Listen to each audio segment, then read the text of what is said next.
Sinabi ko nga, meron silang parang script kumbaga na kinokopya.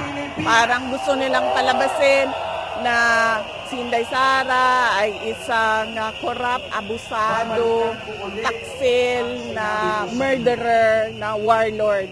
Parang meron silang sinusundan na script sa paninira nila. Pero sabi ko nga, kaparte yan ng buhay ng isang politician. Nakita ko yan sa aking ama.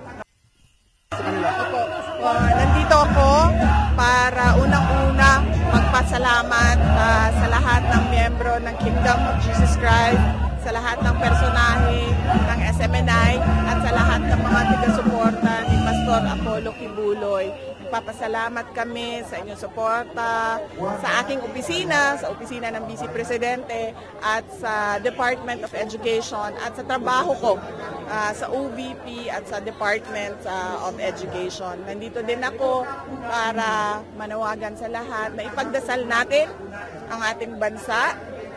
Magdasal tayo ng katotohanan, ng hustisya para sa lahat, na pantay-pantay ang pagtrato ng gobyerno sa lahat ng mga tao. Ma'am, yung hinaing po mga taong bayan po, ma'am, pagod na po daw sila, magdadalawang taon na, pero wala pa rin po daw pagbabago na nararamdaman nila.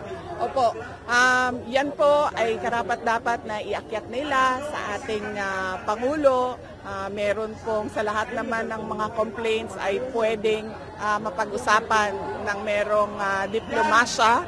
At nasaya ako dahil ang mga supporters ni Pastor Apollo Kibuloy, members ng Kingdom of Jesus Christ, personahe ng SMNI, merong mga ganito na mga rally at pagtitipon para mapalabas nila ang kanila mga nararamdaman. At ito ay pagpapakita na ng ating freedom of speech and religion. Your comment, they want you to become the President of the Philippines right now.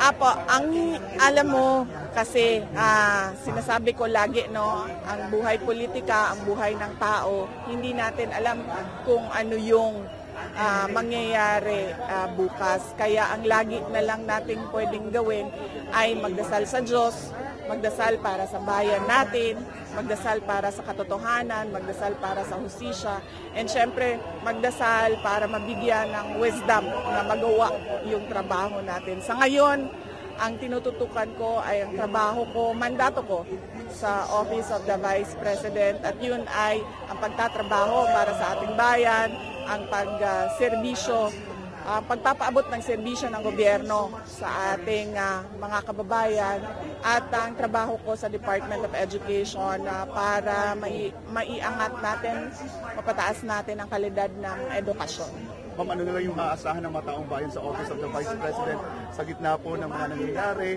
na gusto na nilang pagbabago from the Office of the Vice President? Ano ang aasahan ng ating mga taong bayan? Opo, makakaasa sila na tutuparin ko ang mandato ng aking opisina, ng Office of the Vice President, ng Department of Education, at pagtatrabuhuan ko yun. Nandoon yun sa aking oath, nakalagay doon that I consecrate myself to the service of the nation. Ibig sabihin nun, magtatrabaho ako para makakita tayo ng mas magandang kinabukasan para sa ating bansa. Nandito din ako para makiisa sa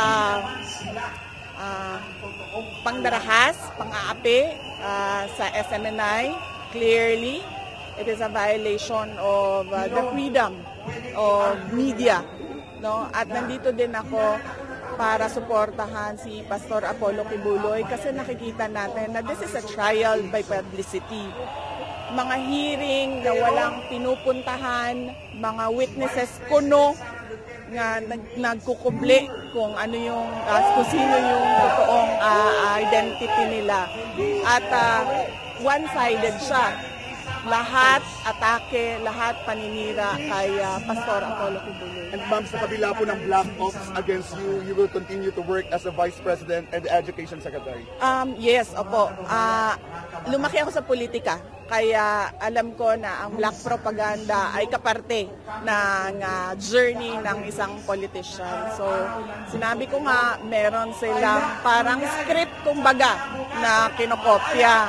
Parang gusto nilang palabasin na si Inday Sara ay isang corrupt, abusado, taksil, na murderer, na warlord.